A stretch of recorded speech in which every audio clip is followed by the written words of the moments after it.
welcome, you're watching Head to Head. I'm Antonina Antosha with UATV. In the end of July, the Cabinet of Ministers of Ukraine approved the Strategy of Information Reintegration of Donetsk and Luhansk region. Its main objective is to provide the people in the temporarily occupied territories with full access to the Ukrainian information space. So how exactly is this goal planned to be achieved? To talk more about this, we welcome in our studio today Emine Dzhaparova. She's the first Deputy Minister of Information Policy of Ukraine. Hello, and thank you for joining us. Thank you for welcoming me here. So tell us more about the whole information reintegration policy of Donbas. Well, that's strategy. That's a tough challenge, I would assume, because we've been developing this document for half a year, and it was developed approximately 1.5 years ago, and this document was actually supposed to be adopted even earlier, as we presume, but anyhow, as far as it's a bureaucratic process, and it took us 1.5 years to correlate it with all other bodies interested, mostly the executive branch of power on the municipalities, on the municipal level and on the central level. So finally we have this document as the document that actually doesn't open the window to whole questions. It doesn't give the response to all of the questions that are there as the consequence of the occupation, but at least it fixes the main objects of the state policy on how to informationally reintegrate the occupied territories. This is not a secret for anyone, and perhaps for you, that together with the occupation of the territories, what they do, they're trying to occupy the consciousness of people. They are broadcasting the propaganda media or the controlled media, and this is not the independent media working on the standards, giving the alternative. They brainwash people by saying that Ukraine is a failed state, that Ukrainian people are radicals, nationalists, banderas, killers, that there is a civil war, not the active aggression of Russian Federation against Ukraine, but this is a civil war. And this is something that they do. These are only the main narratives I can vocal to you, because there are so many behind the curtain. So we believe by adopting this document, we had to first, let's say, pour the light or unveil this propaganda level, then to fix what is the main for us, because of course we're not living in a feudal states or feudal times when the main objective for the state is to reintegrate the territory. We're speaking about the human beings, we're speaking about the citizens of Ukraine. There are approximately 4 million citizens of Ukraine living on the occupied territories in Donbas and like in Donetsk and Luhansk region. So we first and mainly have to think of how to fight for their hearts and minds, not only for the territories, because of course, not only by taking the territory back, we would achieve, let's say, restore Ukraine in this classic way of thinking. So we believe that we really have to fight for their hearts and minds. The way how we should do this is actually the recipe that we are now thinking of. So after the adoption of this document, within 6 months, we will, as the Ministry of Information Policy, we will have to submit the very detailed plan of actions or action plan for the implementation of the strategy.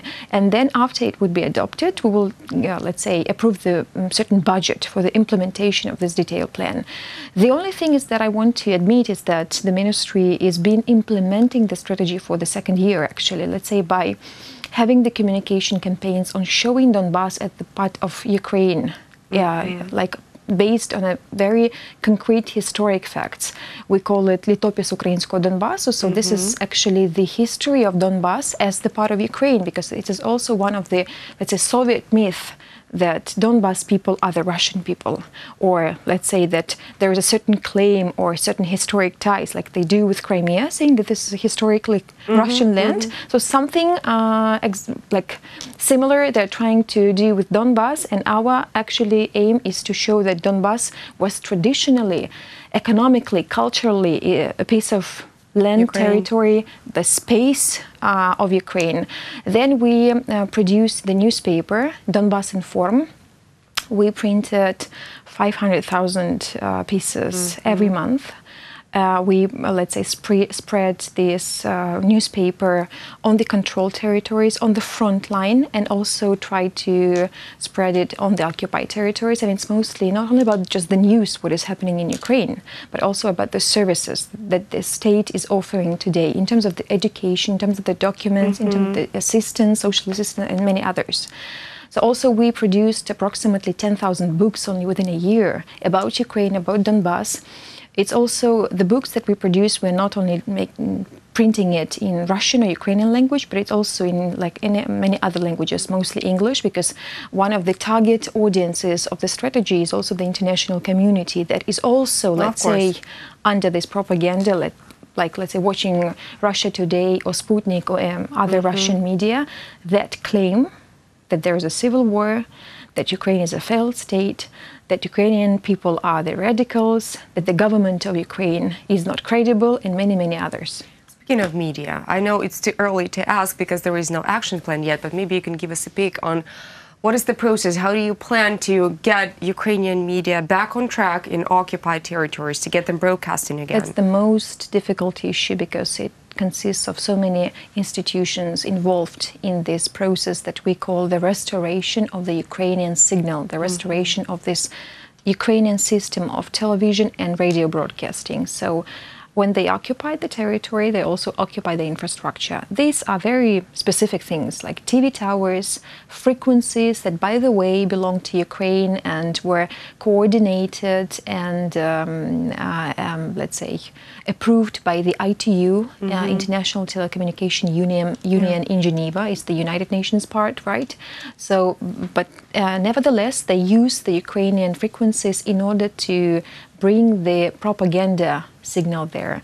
So we were not ready, obviously, for that, because if they control these high TV towers, one of the highest TV tower in Donetsk, it's 230 meters. Oh, wow. So by this TV tower and by bringing the powerful signal there, the signal goes not only to the not controlled territories, but also goes to the controlled territories. So whenever we speak about this, let's say, this big story that is called the restoration of Ukrainian media or broadcasting, there are three main dimensions. The first is to stop this illegal broadcasting that comes in the territories that we control from the, we call it illegal broadcasting.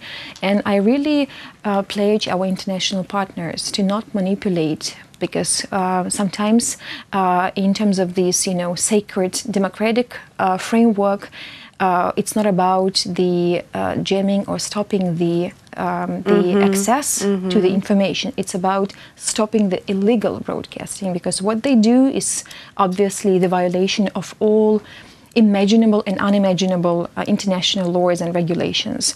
So first is to, let's say, neutralize, to block the illegal broadcasting. The second is the infrastructure building. So these are the TV towers, again, frequencies that we have to calculate, recalculate, transmitters, feeder antennas, and many, many things that are called the Ukrainian signal.